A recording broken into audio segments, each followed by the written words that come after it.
Assalamualaikum warahmatullahi wabarakatuh. Kembali kepada channel Presiden Warung Kopi. Sekarang bersama Mas Yaki Jawari yang ganteng tapi jomblo. Sama Mas Fakrus. Iya. Iya Mas Fakrus. Iya. Perkenalkan di sana. Lihat kamera. Jangan ini. Perkenalan dong. Ya, perkenalan. Namanya siapa Mas? Nama saya Ahmad Fakhruddin Syakir Al-Hakiki. Yang ngomong gak nyamuk lagi. Duh, ya kan Biar audiensnya tahu, Ya kan ngomong sing ikut dong. Ya, kali ini adalah dengan tema Mas Ganteng dan juga Mas BMKG. gitu. Barisan mahasiswa apa ya? Gelap. Ini ketua BMKG Unisda yang memprediksi ya bagaimana cewek-cewek cantik itu bisa didapatkan. Oke Mas Fakrus, karena ini adalah momen awal tahun 2025, saya mau tanya dulu ke yang lebih muda. Yang muda siapa? Mas Yaki? Yang muda. Lihat dari rambutnya. Tapi kok Kayak kelihatan, welcome. kelihatan lebih tua ya? Ya. Mas Fakrus, ya. Saya mau tanya Mas Fakrus. Iya. Apa yang menjadi sebab Samin itu hidup sampai sekarang? Karena ya apa? Di bang tanya hidup. Ini apa? Ya karena masih dikasih nyawa sama pangeran. Iya. Kan banyak orang yang bunuh diri Mas Fakrus, ya kan? Ya. Karena banyak masalah cinta, masalah apa terus kemudian Samin itu kok alasan bisa hidup sampai sekarang? Ya. Kok tidak ikut-ikut bunuh diri atau bagaimana? Ya karena pemikiran banyak bodo amatnya. Apa pemikiran banyak bodo amatnya. Bodoh amatnya. Iya. Tapi kalau punya cinta, punya pacar. Punya Punya aja ini. Bilang kalau ini. Iya. Mas Yaki. Alasan untuk itu Mas Yaki. Alasan itu ya karena punya planning dan punya cita-cita yang saat ini belum tercapai. Jadi saya hidup itu untuk menggapai cita-cita saya dan ya mengikuti alur saja. Boleh. Karena melawan arus itu sangat sulit bagi saya. Kenapa? Karena saya melihat di kali-kali Berantas, di Kaliwatu, di desa saya ini arus itu kan sangat deras dan ada berbagai batu, ada ini, jadi sulit mas, sulit untuk melawan arus sulit. Ya coba saya tanya kembali ulang Mas Fakrus, apa tujuan Anda hidup sampai sekarang ini? Ya karena masih ada yang diperjuangkan. Anjay. Untuk hidup ya yang pertama. Iya. Terus sudahkah hidup kita ini kedua-duanya? Sudahkah hidup kita ini seperti apa yang kita rencanakan atau sudah punya rencana sama sekali? Ya yang pasti kan punya rencana, tapi rencana Tuhan itu yang paling baik. Jadi kita mengikuti apa alurnya Tuhan, tapi kita juga punya rencana. Ya kita punya plan A, plan B sampai Z kemungkinan, tapi kan rencana Tuhan kan yang Tetap indah. Aku tak jawab itu siapa bu? Jangan apa, nggak boleh copy paste, dengan kata-katanya sendiri. Ya karena hidup itu gimana ya? Ya nggak bagaimana Mas. Ya karena hidup kehendak Tuhan ya kita syukuri aja. Gimana caranya dinikmati. Ada masalah ada. Oh banyak masalah Mas. Lumayan. Pasti ya, setiap penonton juga akan mengalami masalah yang sama dengan pertanyaan yang sama. Kenapa kita masih bertahan hidup? Padahal banyak yang hidup. Juga banyak yang ingin rela mati untuk bunuh diri karena masalah ya, karena ada masalah. faktor utama. Ya ini dua orang di samping saya adalah Gen Z dengan kelahiran tahun 2002 tahun 2000 ya 2004. Lah ini nih dengan tantangan nih tantangan globalisasi yang semakin kesini semakin luar biasa, ada gadget, ada apa. Mas Yaki, saya tanya, Mas Yaki puaskah hidup sampai hari ini nih? Saya kira kalau kita banding-bandingkan dengan negara-negara di sekitar kita, mungkin kita belum puas. Karena ya dengan beberapa masalah yang ada di Indonesia yang belum terselesaikan, seperti contoh masalah perekonomian, pendidikan, masalah korupsi, pertambangan ilegal dan lain-lain, dan itu masih banyak Mas, yang belum terpecahkan. Itu kan hanya beberapa yang sudah terlihat. Bahkan dari faktor paling bawah di lingkup desa sampai ke lingkup presiden pun banyak korupsi. Itu yang membuat, dan hukumannya itu sangat di bawah level. Kalau di negara luar kan ada yang dihukum mati, ada yang di listrik, kursi listrik. Kalau di negara kita kan cuma di penjara. artinya kepuasan Mas Yaki ini melihat realita yang ada, seperti itu ya.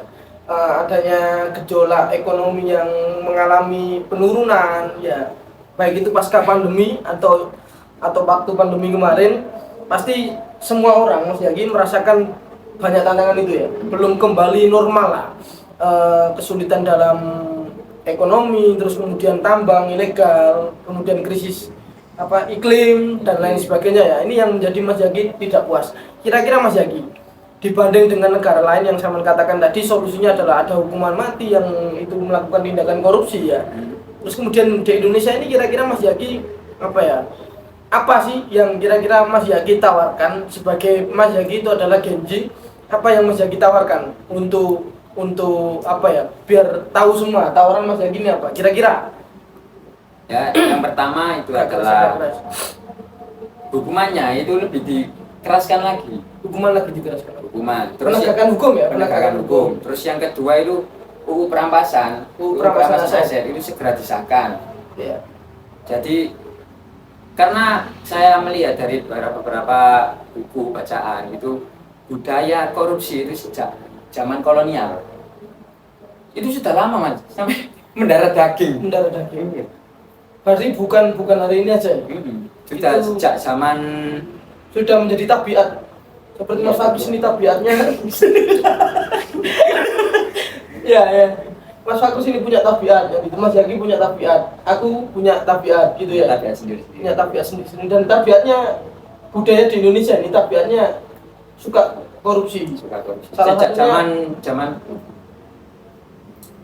Dendles, kolonialisme. Jadi ada tiga harapan Mas Yaki. Yang pertama adalah penegakan hukum yang sangat kuat. Bukan hukum yang ini ya, tumpul ke atas, tapi runcing ke bawah bukan. Tapi seharusnya harus memiliki peran yang sama.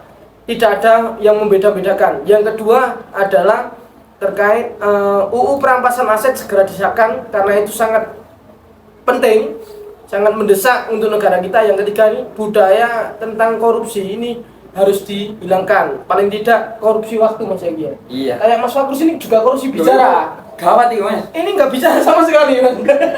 Oke, saya tanya ke Mas Fakus. Mas Fakus, apa yang disampaikan Mas Yaki tadi kira-kira gimana? Pertanyaan saya. Maksudnya? Sama sudah puaskah hidup di Indonesia atau mengalami hidup sampai 29 tahun ini? 20 tahun ini ya. Kamu nggak kelas ulang tahun ya? Enggak naik kelas. Berarti masih produknya Pak SBY.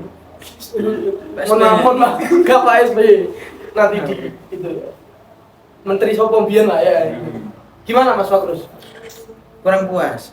Gimana hukum di Indonesia itu masih bisa diputerbalikan, dimanipulasi. Ya. Contohnya yang kasus kemarin 200 berapa miliar? 300 T. Ya. Hanya berapa? 6 juta. Iya. Ya mending 6 tahun. Hukumannya 6 tahun. 6 tahun. Ya aku kok penjara wis 6 tahun. Kita cepet kaya. Kan lumayan. Dapat nggak pakai jadi mahasiswa, nggak pakai jadi aktivis Mas. Iya. Kita usah jadi apa-apa. Langsung lumayan. 6 tahun dapat 300 T. Udah bisa hidupin anak sampai tua. Sampai 7 turunan. Sampai 7 turunan. Kira-kira Mas Fakrus untuk mendapatkan 300 T ini pribadi Mas Fakrus, baik itu usaha, jadi pegawai, jadi apa buruh atau jadi apa, berapa tahun untuk menghasilkan ini? Ya korupsi.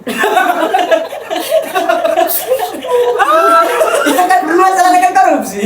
Gitu loh. Nah, selain korupsi Mas Fakrus, kira-kira berapa tahun kita untuk mencapai angka itu? Jangan Ya, jangan kalau- 300 T-nya, Ya. 1 T saja. Satu T aja kayak buru aja sampai mati 300 T loh, nggak akan dapat. Ini contohnya bapak aku perang tahun. Kalau saya itu Mas Fakrus kan sering loh memberikan materi itu 2M bahkan 2M 1 T itu juga sering. Makasih Mas Tian kan gitu. Hah? Makasih Mas Tian itu 2M 1 T. Boleh. Boleh ya. Itu cepat Mas Fakrus. 1,5 T. Itu yang pertama Mas Fakrus, kurang puasnya. Yang kedua apa Mas Fakrus? Atau cuma itu saja? Ya mungkin di zaman sekarang itu gadget kan mulai merajalela. Iya. Ya kurangi apa HP dipegang anak kecil. Ya kasih banyak bunuh diri itu kebodohan oleh apa doktrin dari handphone itu sendiri. Dimana ya juga kuno repot. Cek kakek tuh. Ini. Ya tidak tahu. Kakek tuh. Ya karena pengaruh handphone itu sangat besar loh. Iya. Bisa banyak kata-kata di IG itu maupun di TikTok Kuat. ya quotes galau-galau itu doktrin banget. Doktrin agama, dogma. Doksos ya. Doktrin Ya. sosial. Doktrin sosial media, sosmed. Nah ini. Baru ini. Oke, lanjut Mas Fakrus. Kenapa Mas Fakrus kok melihat itu adalah sebagai doktrin? Maka orang kerancuan ya dalam pikirannya, sehingga terus kemudian orang itu meyakini sebuah quote atau apa ya, konten-konten galau di sosial media, seakan-akan dirinya itu merasa paling teraniaya di dunia ini. Ya, Ya. memang. Ya karena itu. Contoh Mas Zaki galau. Ya, ya. Nah, di mana galau kan? Saya pertanyaan galau nih besok kok saya. Pertanyaan nih, galaunya sama siapa Mas Zaki? Masih punya hati katamu. Ceto. Iya. Mau nyebut tapi takut. Iya. Berarti dua. Iya. Ya, Berarti dirasa- dua hati bro. Nah. Jadi bukan dua hati. Ya punya hati tapi nggak dipakai. Ya guys. Ini mau ketemu Oke. belian. Ganti. Ya contoh Mas Zaki kayak galau ya. Di situ kan orang galau kan banyak pikiran kan kemana-mana. Nah, Terus oke. kan mau kemana kan? Kalau orang refreshing kan biasanya akan keluar. Nah, orang sekarang kan banyak kan di rumah kan. Pakai kan handphone. Nah. Dan dilihat itu konten-konten galau. Contohnya kayak galau, mari habis di Jangan sebut itu ya, apa akun sosial media aja. Oh iya, habis diputusin temannya temannya sih putusin pacarnya gimana hidupku tanpa dia. Nah terus keluar quotes hidupku tanpa dia adalah hampa. Alah. Disclaimernya Mas Fakrus ini. Duh. Dia hampir Iya kak. Tapi saya sering memperhatikan sama Mas Fakrus ketika galau itu apa WA-nya itu nggak ada profilnya. Ya Galau? enggak. Karena nggak punya foto aja. Tak foto lah di sini yang banyak. Gak usah. Lalu yang ketiga ada Gak usah. nggak ada. Kepuasan bagi Mas Fakrus ini adalah soal penegakan hukum lagi ya. Bagaimana orang yang 300 T ya, korupsi Ya. 300 T hanya kena hukuman 6 tahun dan berapa dendanya itu. Terus kemudian adalah di sosial media. Mas Fakrus mengajak teman-teman semua atau generasi Z. Mas Fakrus ini saya mau mengevaluasi yang terakhir Mas Fakrus. Lah, bagaimana jenengan itu bisa membendung anak-anak untuk tidak bermainan HP? Orang tuanya Mas Fakrus sekarang itu banyak Gen Z yang sudah menikah. Bukan Gen Z saja, Gen milenial, Gen X dan lain sebagainya. Itu kalau mendidik anaknya Mas Bagus sekarang tidak bisa lepas daripada gadgetnya itu. Gimana Mas Bagus? Menurut Samyan. Menurutku ya didik anak itu Oh, kalau boleh tegas. Tapi itu Kamu jelas kuning. terus. Didik anak itu boleh tegas, ya memang nggak boleh kasar lah. Ya kan tegasnya itu kan lihat kondisi. Loh ini yang saya pertanyakan Mas Bagus. Saya potong dulu ya. Wong tuane lho HP-an, ngono lho. Kan anak niru Mas Bagus. Anak itu sudah kalau berusia 1 tahun ya, atau sudah masih masa perkembangan lah, dari bayi toh balita lahir terus 3 bulan kan mulai memperhatikan nih orang tuanya. Apalagi kalau sudah bisa minta ini minta itu lah, kan pasti apa yang dicontohkan oleh orang tua itu dicontoh oleh anaknya gitu. Bahkan saya punya tetangga, saya lihat itu juga sejak kecil dia sudah bermainan gadget. Wong tua nih sih nggak takut Mas Bagus. Piye? Sama nih tadi wong tua. Ya batasan umur aja ya. Kalau masih Oh 18 masih plus. ya enggak. Ya umur kan ini loh. Bisa plus ya. Kira motor tak kau cuma mikir nah. Ya umur lah kayak masih SD itu jangan sering-sering pakai HP ya. Contohnya kayak Jangan kan SD Mas Bagus takat lagi. Jangan kan SD, belum PAUD sudah pakai HP. Ya minimal SD itu belum ya tahu handphone tapi nggak tahu apa dalamnya lah. Ya kan Tahu dalamnya saya sampai besar nggak tahu dalamnya HP Mas Bagus. Halo, ini main counter terus gitu. masa nggak ngerti baterai. Gak ngerti, kamu kok. Baterai tanam. Baterai tanam. Ya, tapi kan ada baterai nih. Nah itu kan baterai tanam. Tapi kan ada baterai nih kan. Iya. Kan dari dalam nih.